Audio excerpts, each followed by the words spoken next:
battle for the planet of the apes. The year is 2670 A.D. The place, North America. In a ceremonial setting, an ancient lawgiver begins to read. In the beginning, man and beast dwelt in peace. In time, evil men waged war both against their own kind and the apes, whom they placed in slavery. Then a leader appeared to deliver his fellow apes to freedom. Man, in the vilest of all wars, destroyed his own cities and his civilization. The leader lived through the Holocaust, along with a precious handful of survivors. He brought them out of the molten city to greener pastures, where ape and human could learn to live in harmony. His name was Caesar, and this is his story. Caesar, in a few short years, you have carved a paradise out of the wilderness. Paradise? That would mean happiness for all, would it not? McDonald has ape privileges, but there's no equality for us. Maybe you're not old enough to remember how humans used to treat the apes. I sense restlessness and discontent among the humans, and the gorillas have no liking for peace and order. Look out, Caesar! Hail, mighty Caesar! General Aldo may be riding for a fall. Before he causes Ape City to fall, I hope. Aldo and his followers do pose a problem. Ah, Lisa, dear. McDonald will be having lunch with us. Well, he knows he is always welcome. Aldo misses the excitement of the old days when we were fighting for our freedom. But how does one control a 400-pound gorilla? You have the power. The gorillas are armed with swords. Your armory contains real weapons. No! No! You think the unthinkable. You know our primal commandment? Ape shall not kill ape. I know. Does Aldo? Forgive me, dear friend. The burdens of leadership are heavy. If only I could see what lies ahead. I've heard that my parents knew the future. Did you ever hear that? Your parents are half legend and half myth, Caesar. I've heard that they came from the future in a spaceship that passed through a time warp in space and landed in California back in 1973. And that men, civilized men, were so frightened by talking apes that they murdered them. Easy, Caesar. We've all paid for our folly. Again, forgive my emotions. I never really saw my parents. They were slain when I was a baby. You mean you never saw the videotapes of their interview after they landed? They were in the archives in the Forbidden City. McDonald, could the tapes still exist? You can't be thinking of searching for them. You yourself declared it a forbidden city, Caesar. At dawn, 3 figures pass a guerrilla lookout post on the road out of Ape City. General Aldo, look. They're going toward Forbidden City. It's Caesar himself breaking Caesar's rule. I hope he never makes it back. Look at those guns. They make my mouth water. Caesar, when you move, you move. You've commandeered weapons and a Geiger counter from the armory, and Professor Virgil from his classroom. And we're 2 days into the desert before my eyes are fully open. Virgil's students need a rest from his fancy theories. He teaches that time is a circle and eternity a straight line, and their brains turn to lead. What we need is practical knowledge of radiation and Geiger counters. The Geiger speaks to us all. We're getting close. From a rise, the travelers gazed transfixed at a city crumpled and melted by an inferno into a glassy slag heap.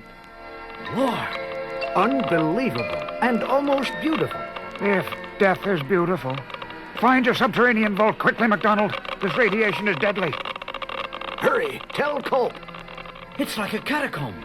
But it's cleaner. We have time to look. Governor Kelp, intruders! Ah, there they are. The scanning devices are still operative. So, Mendez, you thought me mad to maintain wartime vigilance. 3 lost strangers don't make a war. You don't recognize the chimp? That's Caesar, the leader of the blasted ape insurrection. He's come back to finish the job. But I'll finish him. Battle stations! Battle stations! Seize invaders in archive section! I think we've found it. Is that my mother? You look like her. We saw the gorillas' war from space. We saw a blinding white light. The Earth's surface began to melt. The date meter in our spaceship read 3950. Destruction of our planet. That is our future. How dare you theorize about eternity? That is only one future. Time is like a many-lane highway from the past to the future. A car in lane A may crash while a car in lane B travels on. It follows that you can switch lanes and survive. Find the correct lane, Caesar, and lead your civilization to safety. Switch lanes? That makes the burden of leadership unbearable. Surrender or die! Caesar explodes out of despair and into decisive action. Out the other way! Observe the difference between philosopher and born leader. The latter switches lanes by reflex. This way! Through here! They got away. How? They were too strong for us. They were healthy. Send out trackers. Find their headquarters. Mobilize for total war. An exhausting double-time race across the desert brings Caesar and his companions close to home. Caesar, you were magnificent. We've done nothing. Our real work lies ahead. Halt! Who goes there? You know who I am, fool. Be at the schoolhouse tomorrow morning for an emergency council meeting. Something tells me our chance may have come. Governor Culp, we have tracked the invaders to an ape city to the north. Ha! With surprise on our side, this is our chance. An army that would be pathetic, were it not for its deadly intent, sets out across the desert. At an emergency council meeting, Caesar sums up his disastrous trip. And so because the dead city turns out not to be dead, and because of the deranged condition of the survivors there, we must consider preparations for war. No! I regret this more than you, but we must plan. Bah! Planners, talkers, cowards. I welcome war, and I will not sit in council with a human. Perhaps I shouldn't be here. Nonsense! Aldo bluffs. I need you, MacDonald. I rely on you. I trust you. Through the long day and into the night, Caesar and his council draw up plans. We must erect barricades, stock food in the center of the city, create a militia, and most important, set up plans for the quick distribution of arms from the armory. While General Aldo sets his own plans in action. Group A, you know what to do. The rest of you, on to the armory. And Culp's army reaches the outskirts of Ape City. Look at that food. Why haven't we been scavenging all these years? Caesar! Aldo has looted the armory and has rounded up all the humans and imprisoned them in the stockade. He dared? Well, we worked through the night. Caesar, a strange army is encamped in the orchards. They have shot the guerrilla outpost. My faulty leadership. I underestimated Aldo's recklessness and Culp's madness. Barricade the street. Perhaps Aldo can hold the mutants long enough for us to organize. I must free my people. They'll be slaughtered penned up. What's this human piggy doing out of his pen? Idiots. What are you doing here with an enemy army at the city gates? You call those human runts an army? As soon as General Aldo finishes them off, he'll come for you. So don't get too comfy. No more humans in our new world. These rifles are great, General, but we haven't had any instructions. They're automatic. Even a dumb gorilla can... Here they come. Imagine sending monkeys to fight a man's war. The guerrillas gallop into a semicircle of carnage. Now! Regroup! Follow me! Victory! The city is ours! They're coming! Get ready! Now, I want Caesar! Culp possesses the one major weapon of the battle, and it opens the city like a cannon.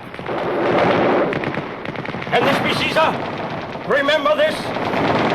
Does it remind you of the good old days when apes knew who their masters were? The wrong words. Charging from the rear, Aldo and his troops cut down the panicked invaders to the last mutant, Culp. I claim victory and full command. Now for the other human swine in the stockade. No! You say no? You sniveling talker, you say no to Aldo? Aldo, respect. Respect me! Ape shall not kill ape! Too late. You should have told me sooner. But it didn't hurt a bit. Shall we try again? Storytellers will swear from generation to generation that living fire leaped from Caesar's eyes. Aldo will kill him. Never in a million light years. Caesar's rage is like nature unleashed. Aldo flees to the trees in vain. In the dead silence, the branches snap like pistol shots, and the gorilla lands like a boulder that has never known life. The lane you had to choose, Caesar. Caesar, forgive me for saying this. Do not release us if it's going to be the same as it's always been. If we humans can't come out as equals, to work and live alongside you in our own way, together, then we'd just as soon stay penned up. I never considered anything else, at least not since I fell out of the tree. We need one another if there's to be a future for this planet. We must watch together for whatever evil might come crawling out of the haunted, forbidden cities of our world. The lawgiver finishes his narrative. Twilight rests softly on the rapt faces of his young listeners. And so we have lived together now for generations, men and apes as equals, watchfully guarding our future. Lawgiver, does anyone really know the future? Perhaps only the dead, child. Is it the evening dew glistening in Caesar's stone eye?